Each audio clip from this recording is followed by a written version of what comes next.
estamos estudando Isaías. Na verdade, estamos quase na metade, quase passando a metade. 66 capítulos em Isaías, 66 livros, 66 capítulos. Isaías é um dos livros mais bonitos de um profeta. Ele é um profeta muito conhecido por razão.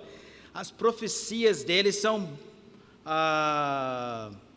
bem diferentes um do que o outro. Ele fala sobre o milênio. Você vai lembrar em Isaías 53, que ele fala muito sobre a morte de Cristo, ele fala sobre a ressurreição, ele nomeia justamente Ciro, que vai realmente ajudar o povo a voltar e construir o templo. E ele também fala sobre a tribulação. Ele fala não só para Israel, mas ele fala para cada país ao seu redor. Na verdade, ele dá profecias para quase uns 10 outras nações. Então, as profecias dele são bonitos demais. E podemos ver também que ele fez aquelas profecias grandes também sobre Jesus Cristo nascendo de uma virgem. Então, e nós podemos lembrar Isaías capítulo 6. Quando eu era jovem, eu decorei esse capítulo porque fala sobre missões. Aquela vez que ele levanta a mão e fala, eis-me aqui. Então, é um livro cheio de coisas. Também, pessoas falam que ela também tem os primeiros 39 capítulos que fala sobre os tempos passados. O Velho Testamento, 39 capítulos, 39 livros. 27 que está sobrando, fala sobre o futuro. Então, até no meio, isso não é uma coisa necessariamente tão importante, porque sabemos que os capítulos foram inventados mais tarde para organizar a Bíblia e não são inspirados. Mas é interessante até para ver esse lado, que ele fala do passado e depois fala sobre o futuro. Também lá em capítulos 35, 6, 7, 8 e 9, está falando basicamente sobre o presente. Fala sobre muitos eventos que estão acontecendo, literalmente de história. Não só capítulos falando sobre profecias, mas são capítulos que estão falando sobre os eventos atuais, no meio daquele tempo do velho ou do passado para o novo. Então é interessante de ver sobre isso. Então, no meio de tudo isso de Isaías, eu vou falar sobre Ezequias. Olha lá, Pastor Benjamin, não estou entendendo nada. Você iria falar sobre Apocalipse, e depois iria falar sobre Isaías, e agora vai falar sobre Ezequias? A razão que eu estou querendo, na verdade, falar sobre Ezequias é que Ezequias é o rei atual no meio daqueles capítulos de Isaías, de 36, 37, 38 e 39. Se a vida de Isaías é uma vida bonita, Ezequias também é.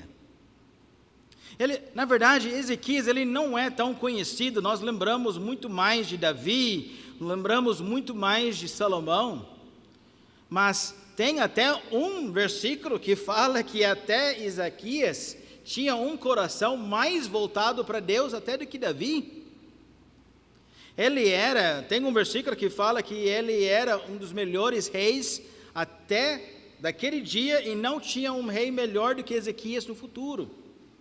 Sabemos que Davi, já foi falado que ele era um homem segundo o coração de Deus, mas ainda assim, podemos ver que Davi tinha vários tropeços no meio da sua vida.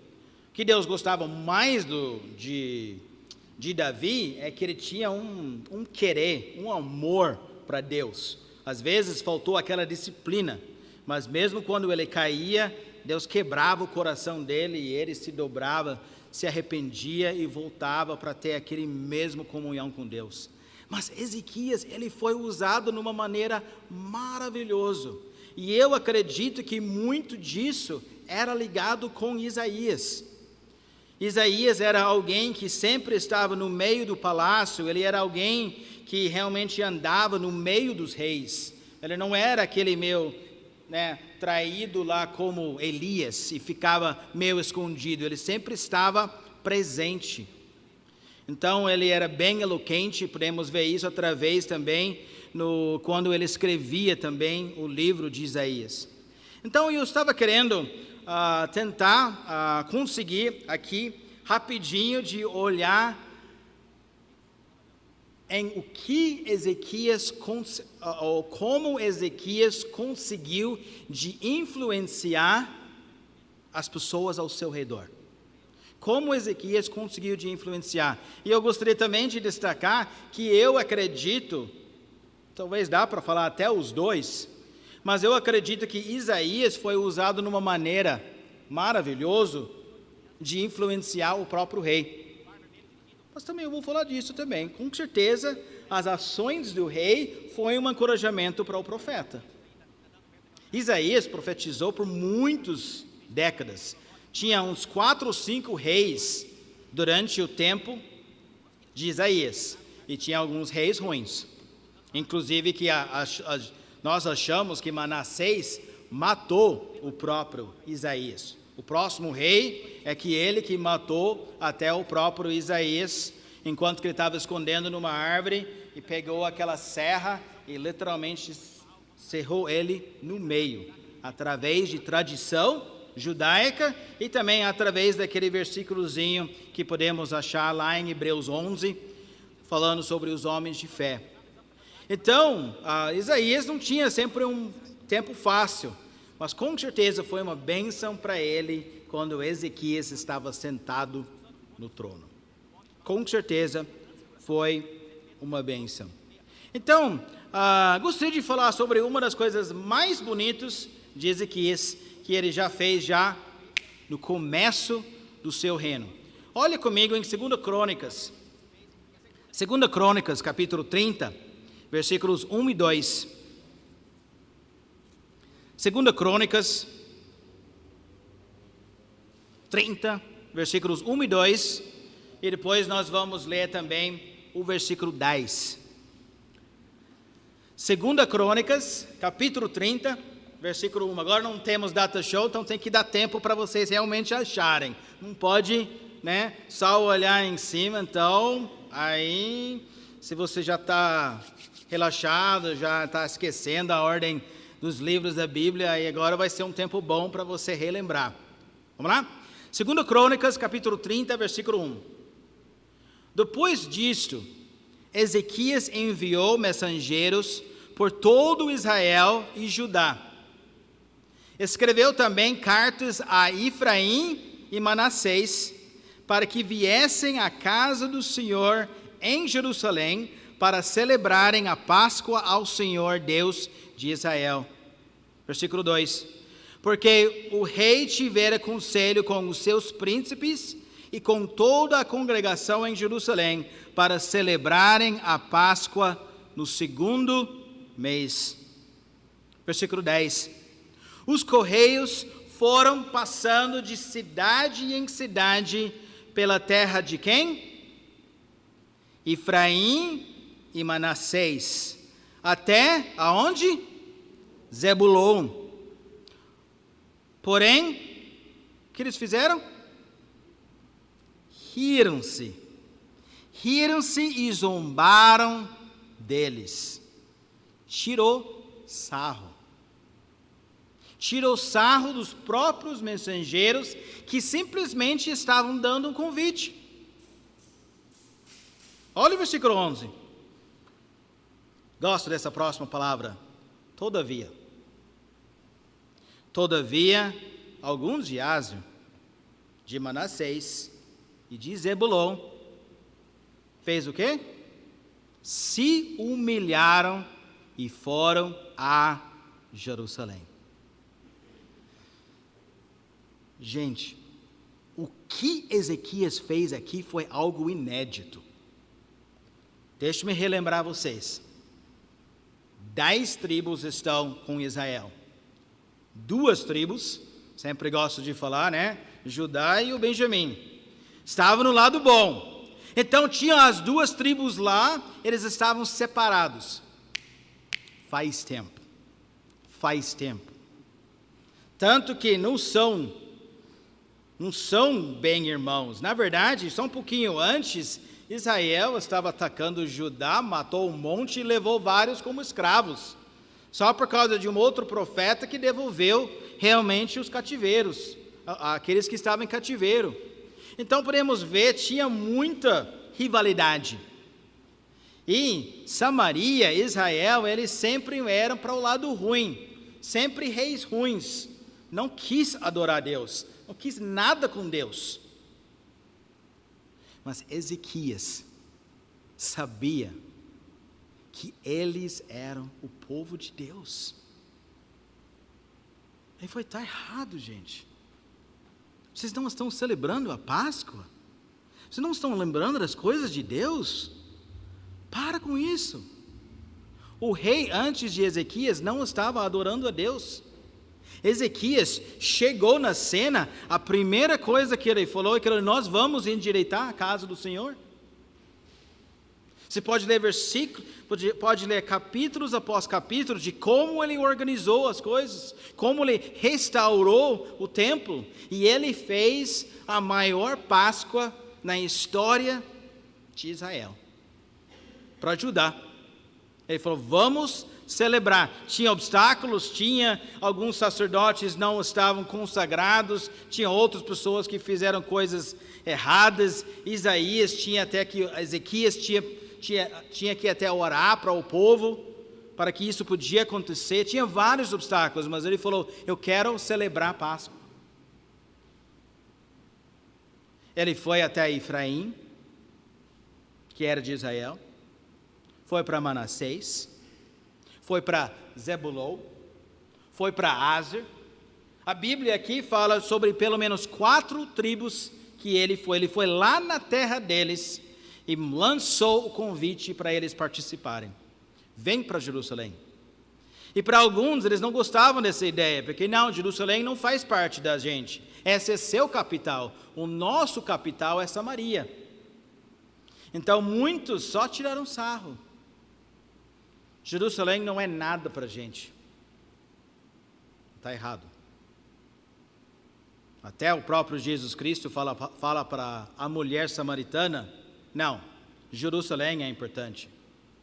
Nós estamos adorando pelo menos no lugar certo. Um dia você vai conseguir de adorar em espírito, e o lugar não vai ser importante. Mas Jerusalém era importante, e era para eles irem. Eu gosto bastante do versículo 11. Todavia, alguns se humilharam e foram a Jerusalém. Continua. Depois da Páscoa, depois dessa grande celebração, escutou a palavra de Deus, todos foram para Jerusalém, inclusive até alguns de Israel. Olha que fala em 2 Crônicas, capítulo 31 e versículo 1. Isso é o resultado. 2 Crônicas 31, versículo 1, até fala nessa frase, já no começo, acabando tudo isto. 2 Crônicas 31, versículo 1, acabando tudo isso, todos os israelitas que se achavam ali saíram à cidade de Judá, quebraram as estátuas, cortaram os postes ídolos e derribaram os altos e altares para todo Judá e Benjamim, como também em, aonde? Efraim e Manassés, até que tudo destruíram. Então tornaram todos os filhos de Israel, cada um para a sua possessão, para as cidades deles. Uau! Está vendo o resultado? Está vendo a influência de Ezequias? Mandou convite. Alguns tiraram sarro. Alguns não estavam nem aí com a convite. Mas alguns foram. É diferente hoje em dia? É diferente hoje em dia? É a mesma coisa. Mas as pessoas aqui de Sorocaba, do Parque São Bento, onde você trabalha, onde você vive, são pessoas que Deus está querendo salvar. Deus quer que eles escutem a mensagem. Então precisamos fazer a mesma coisa do que Ezequias. Temos que literalmente convidar as pessoas, endireitar as coisas na nossa família, na nossa igreja, para que nós podemos continuar falando a mensagem de Deus. E convida as pessoas. Fulano não vai crer. Fulano vai dar risada de mim. Talvez vai falar, obrigado pelo convite, mas vai virar as costas e vai falar mal de mim. Pode ser.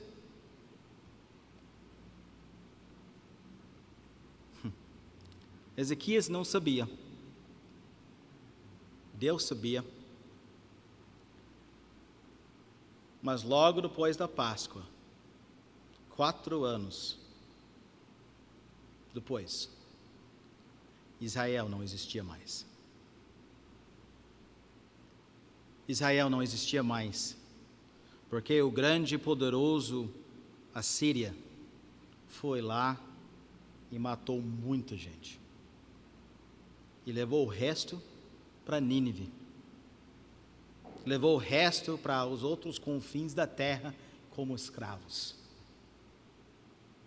Foi a última chance para muitos. Eu acredito que Ezequias foi usado justamente para esta razão.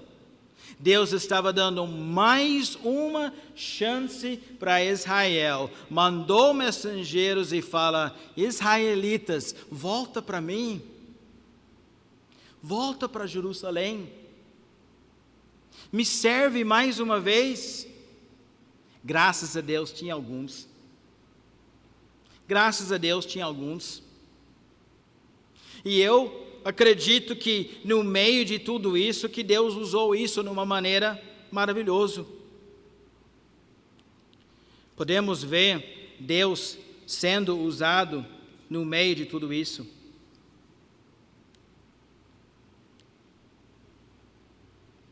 Vai lá comigo. Acho que até esqueci de colocar qual capítulo que é. Isaías. Tem os versículos aqui, versículos 1 a 6. Deixe-me ir lá também, vocês podem ir lá comigo. Isaías capítulo 30. Vou chutar que é 37, 38. Vamos lá.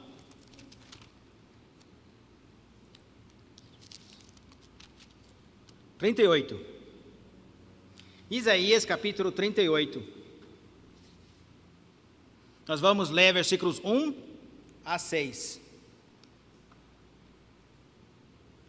1 a 6. Naqueles dias, Ezequias adoeceu de uma enfermidade mortal. Veio ter com ele o profeta, qual? Quem veio? Isaías. Veio ter com ele o profeta Isaías, filho de Amós. Ele disse: assim diz o Senhor, põe em ordem a tua casa, porque morrerás e não viverás. Uau! Que mensagem! Profeta, ele conhecia bem Isaías e eles conheciam bem um ao outro. Pessoas ficaram com medo quando o profeta chegasse na sua casa. Lembra quando Samuel chegou na casa de Jessé, Davi? Qual que foi a primeira coisa? Está tudo tranquilo, Samuel? Por que você está aqui em Belém? Por que você está aqui na nossa cidade? Dava medo até. Às vezes era uma notícia boa, como Samuel, ele ia ungir um dos filhos de Jessé. Mas às vezes era uma mensagem difícil. Você vai morrer, Isaías. Olha o que ele faz em versículo 2.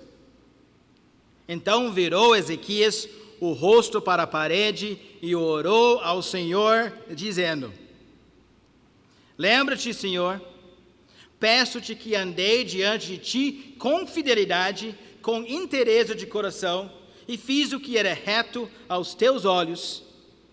E chorou muitíssimo. Muitíssimo.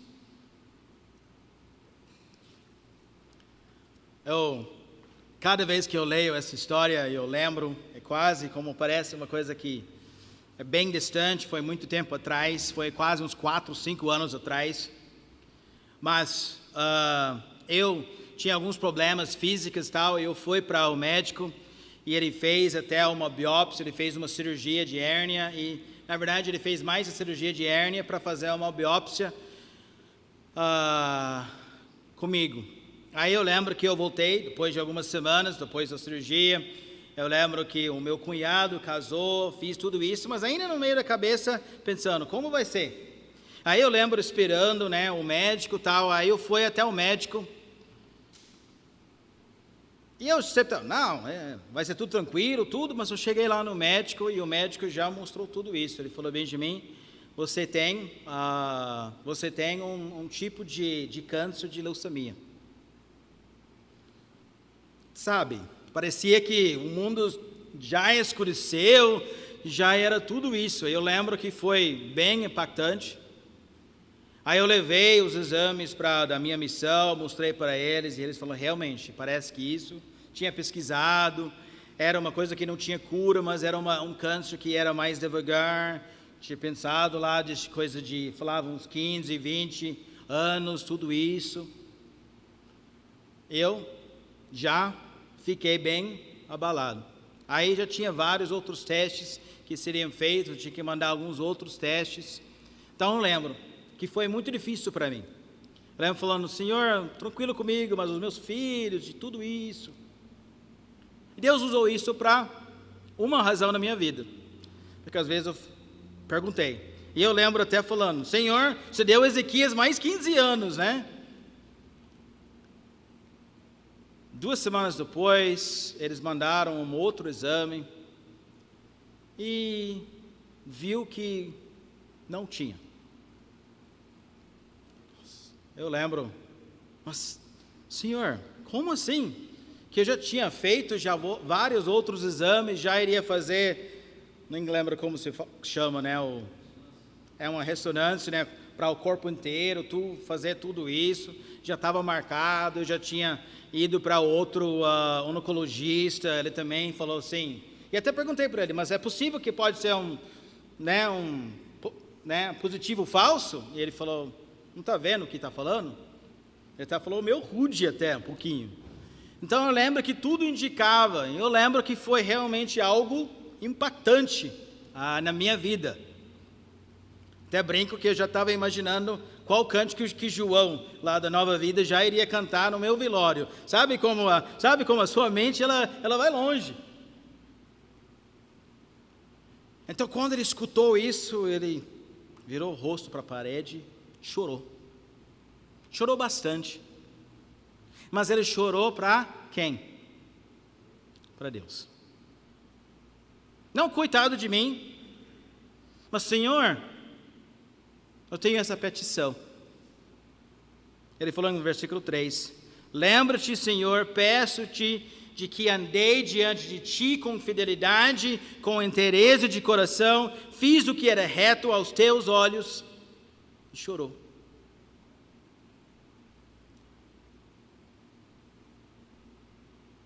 Eu gosto, tem vários trechos que falam sobre essa história, mas eu gosto do versículo 4, porque ela fala quanto tempo durou. Olha o versículo 4.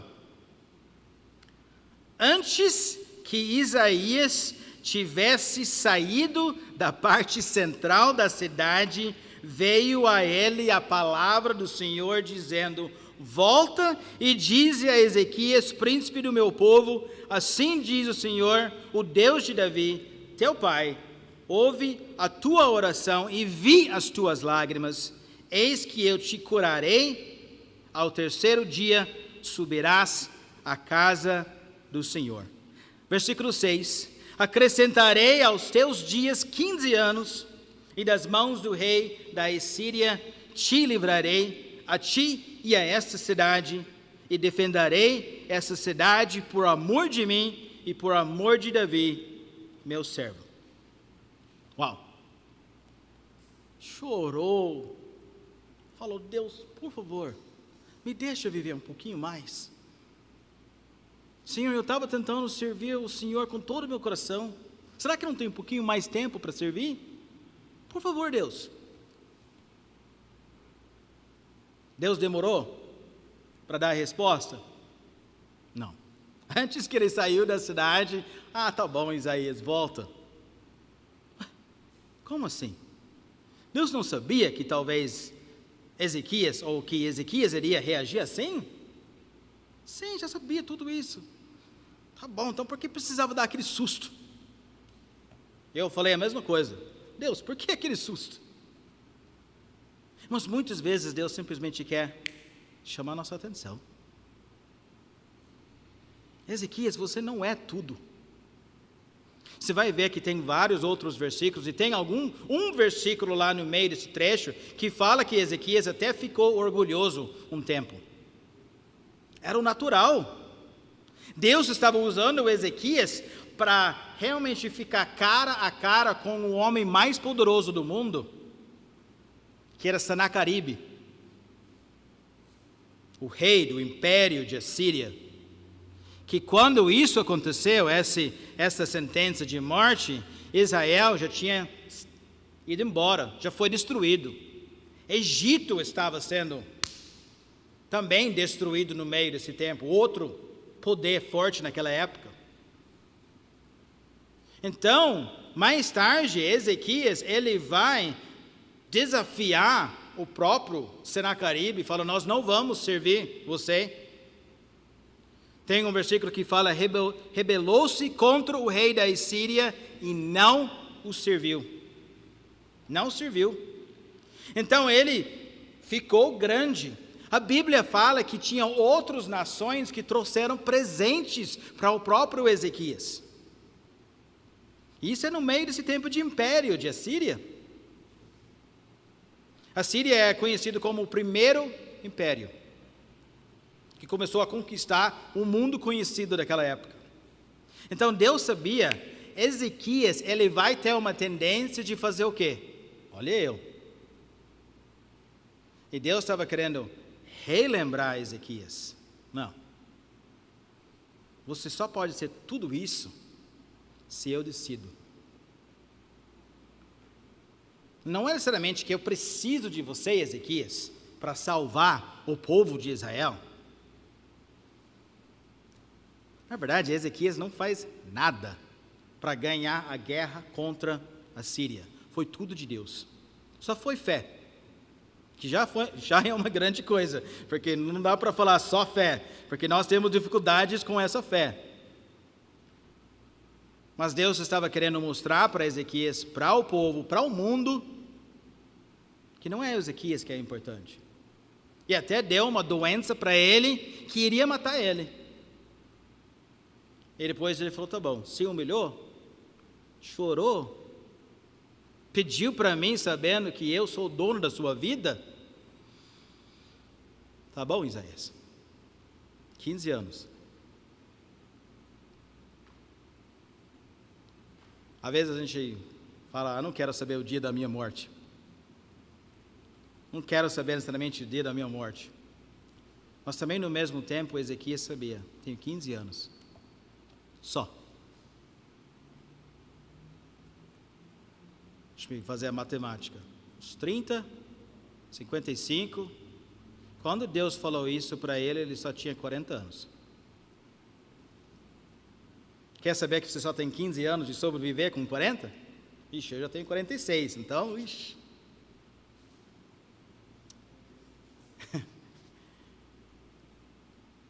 Mas aí o que fala? O que também deixa a gente pensar: uau, quero servir a Deus por 15 anos então.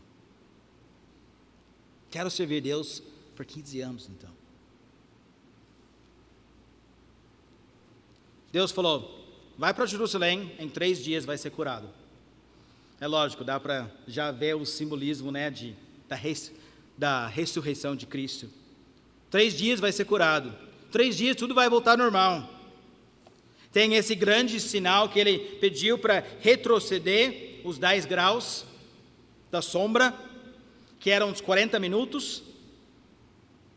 E Deus mostrou: eu vou fazer isso.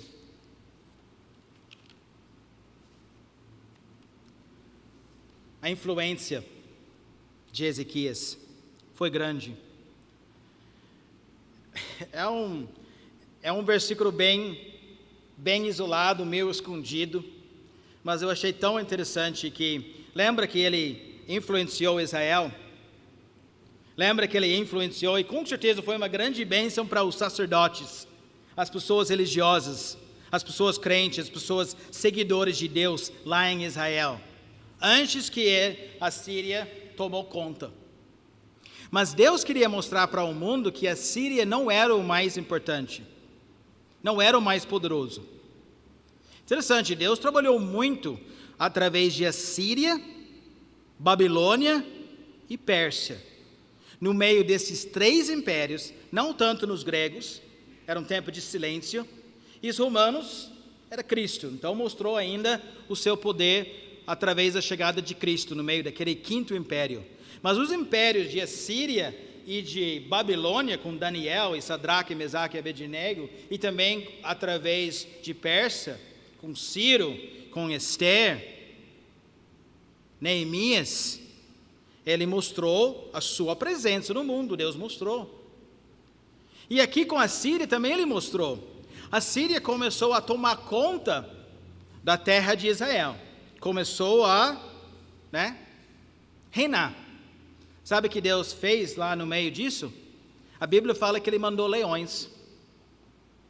Mandou leões, e os leões começaram a atacar e matar as pessoas dentro de Israel. Coisa assustadora, né? Imagine, escutou, né? Tinha leões que mataram 5 pessoas lá na tal cidade, no fim de semana, verdade. E continuaram atacando. Até que finalmente o recado chegou até a Síria. E fala, Síria, sabe por que esses leões estão atacando você? Por quê? Porque você não está obedecendo às leis do Senhor. Você não está obedecendo às leis de Deus. Sabe o que a Síria fez? Não deu risada não. Não tirou sarro não. Eles falaram, volta e pega alguns sacerdotes de Betel e chama esses sacerdotes de volta para pelo menos nos ensinar o básico, porque queremos mostrar respeito para esse Deus. E graças a Deus tinha sacerdotes até de Israel que sabiam ainda as leis do Senhor e ensinou o povo de Síria e parou os ataques de leões. Incrível, né? Podemos ver Deus mostrando para a Síria ainda o seu poder. Depois chegou um dos últimos eventos e uma das coisas importantes também para Isaías, ataque de Assíria. A Síria conseguiu de matar todo mundo nessa região. Jerusalém seria um dos seus ataques principais. Já conseguiu de derrubar várias cidades em Judá. Senaqueribe, ele chega lá, ele manda, na verdade, o seu general chamado Rapsaque, e Rapsaque chega lá e ele fala, tomara que você não está confiando em Egito, tomara que você não está confiando nas palavras de Ezequias, tomara que você não está confiando nesse Deus seu, porque eu já consegui de matar todos os povos dessa terra. Cada povo teve o seu Deus. E onde estão os deuses deles? Onde está? Tudo derrubado. Eu consegui de fazer isso. Já desiste? Já. Falou para o povo. Ezequias até conseguiu de falar, não fala na linguagem do povo, fala só com a linguagem de Assíria, a gente entende. Mas Rapsaque não ficou quieto não. Ele continuou falando mais duro, mais bravo, mais feio até, ameaçando o povo, na sua própria língua, porque ele queria ameaçar, ele queria intimidar.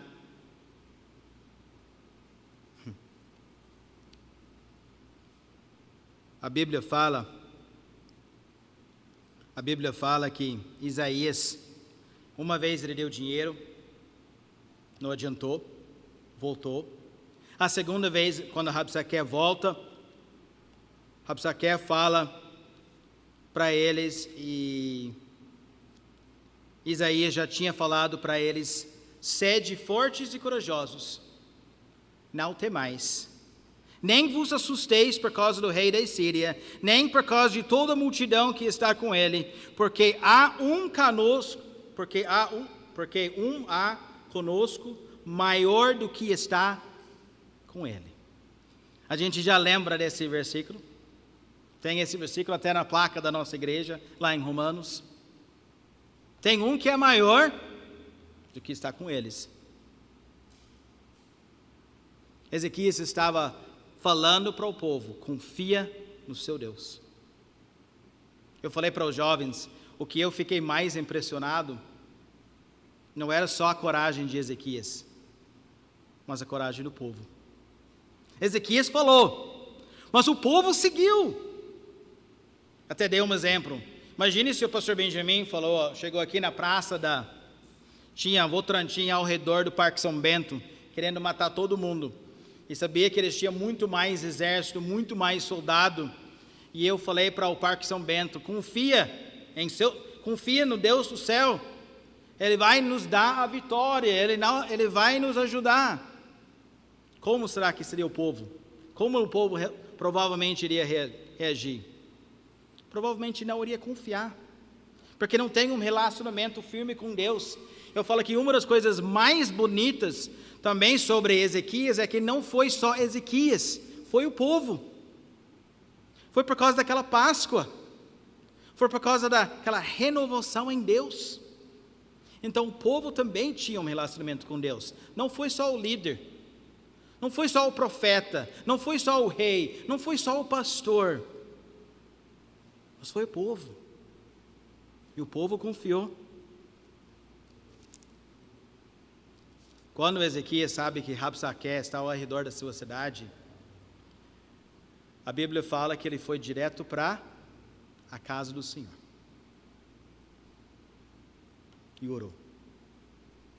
E Isaías falou: fique tranquilo, Deus vai deixar um rumor. Chegou nos ouvidos de Rabsaque e ele vai embora e Deus vai matar ele de espada na sua casa. Uau! Esperou, aconteceu.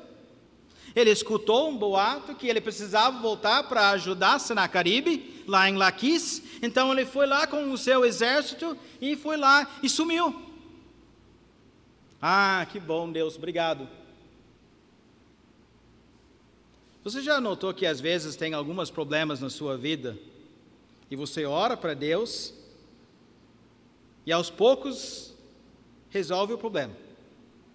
Ai, obrigado, Deus. Aí depois, um piscar de olho, o problema volta.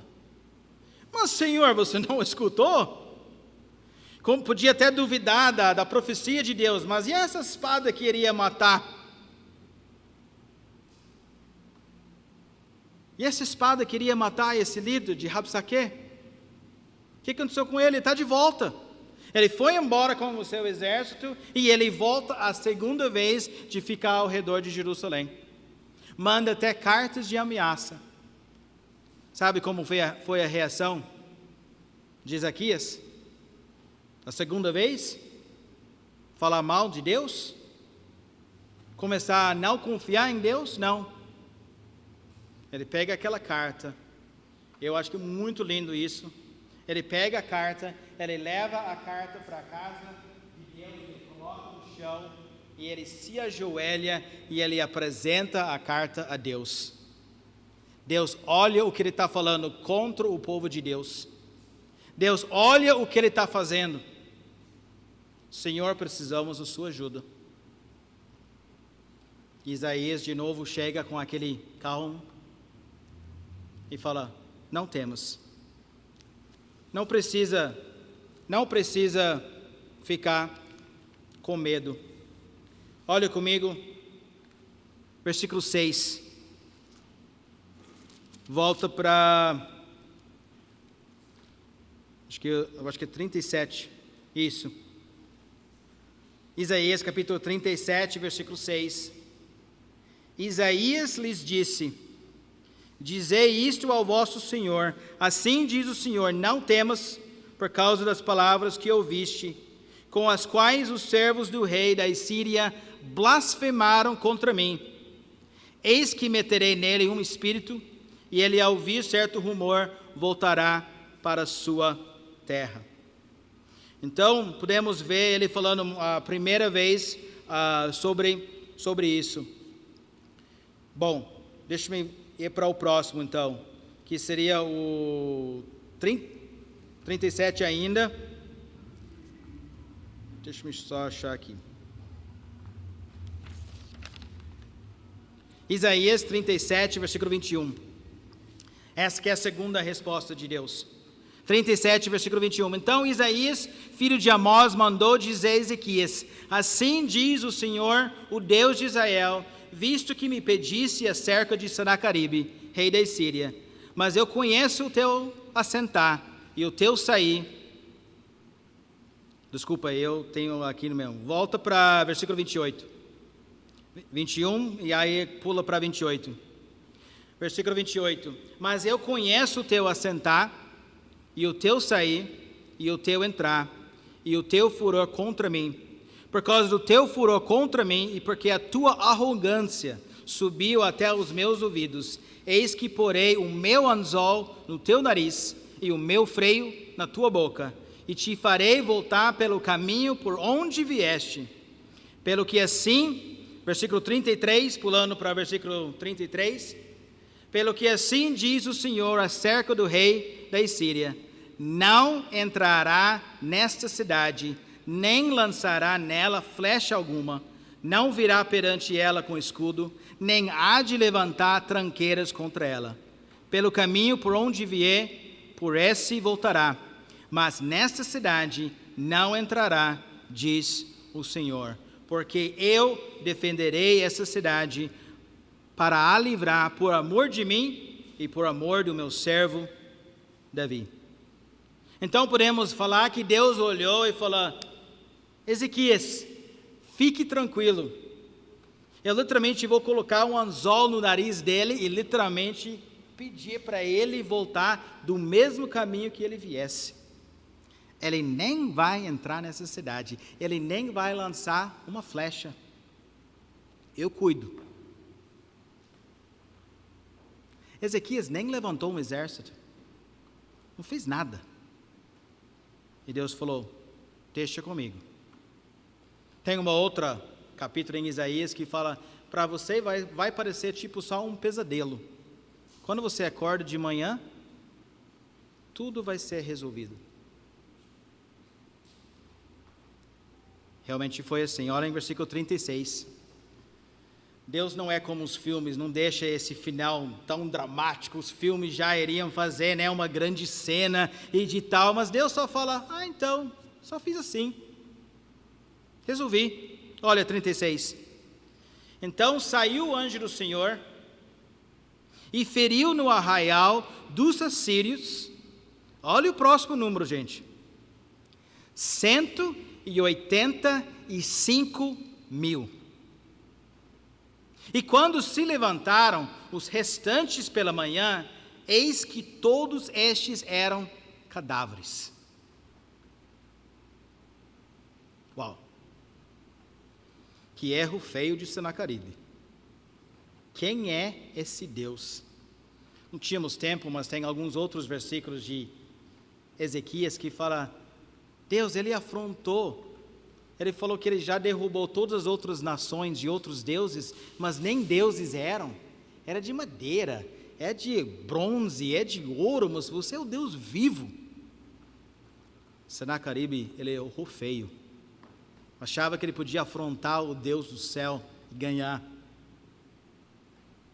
Enquanto que eles estavam prontos de atacar Jerusalém, esperando ao redor das muralhas de Jerusalém, Deus literalmente manda o anjo da morte. Enquanto que eles estão dormindo, 185.000 soldados foram mortos. A Bíblia não fala quanto que sobrou, mas com certeza pouco. E acordou, olhou para seu lado e viu um morto, e outro morto, outro morto, outro morto. Senacaribe, totalmente humilhado, tinha que voltar para o mesmo caminho que ele foi. Não sei que desculpa que ele falou, não sei o que ele deu para as outras pessoas, mas ele voltou. Mas foi uma vergonha. Tanto quanto, olha 37 e 38. Retirou-se, pois, Senaqueribe, rei da Assíria, rei do império, o homem mais poderoso do mundo, se foi e voltou e ficou aonde? Em Nínive.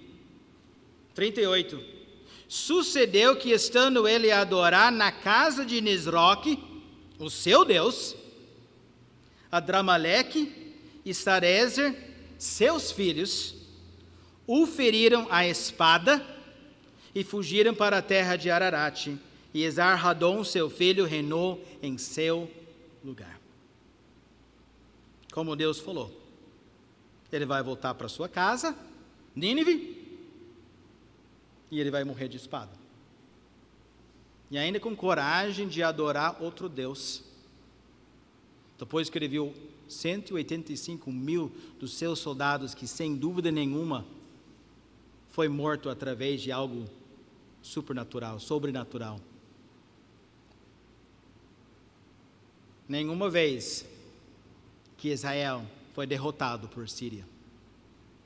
Na verdade, Israel ele continua vivo e livre por mais 80, 90 anos. Podemos ver a influência de Ezequias. Foi usado de uma maneira maravilhosa. Morreu cedo, dá para falar, 54 anos.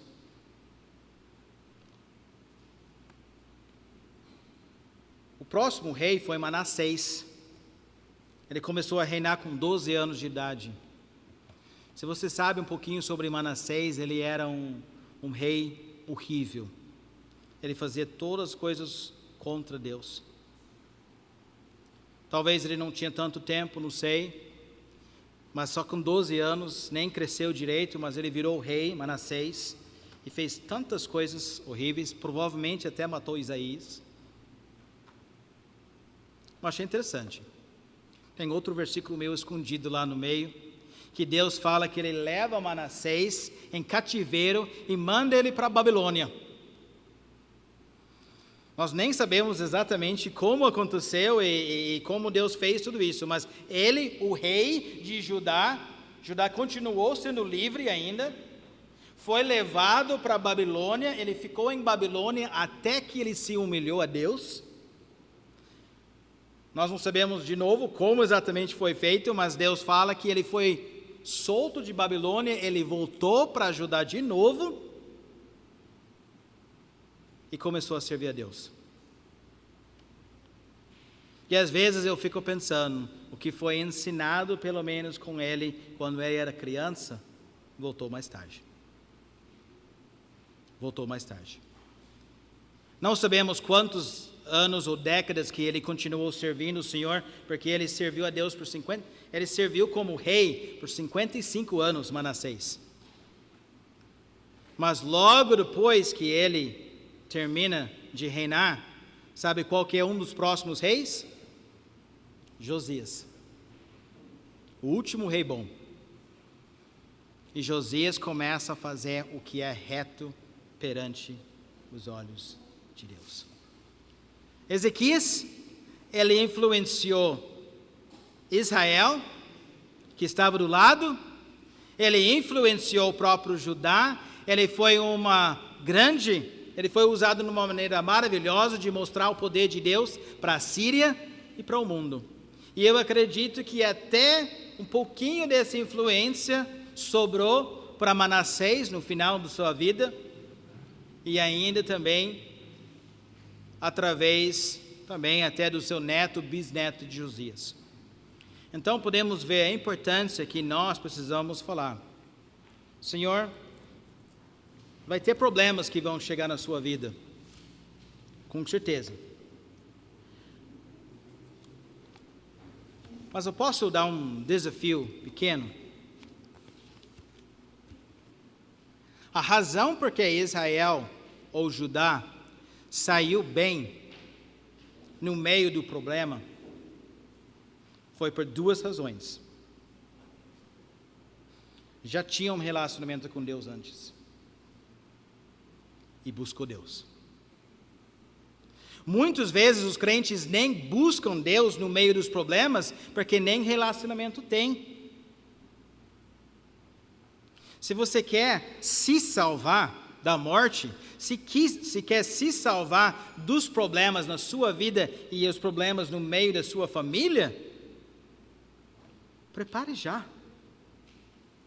Prepare nos tempos bons, quando tem paz, quando está livre para fazer Páscoa, quando está livre para fazer tudo isso. E aí, quando os problemas vêm, Deus pode te ajudar.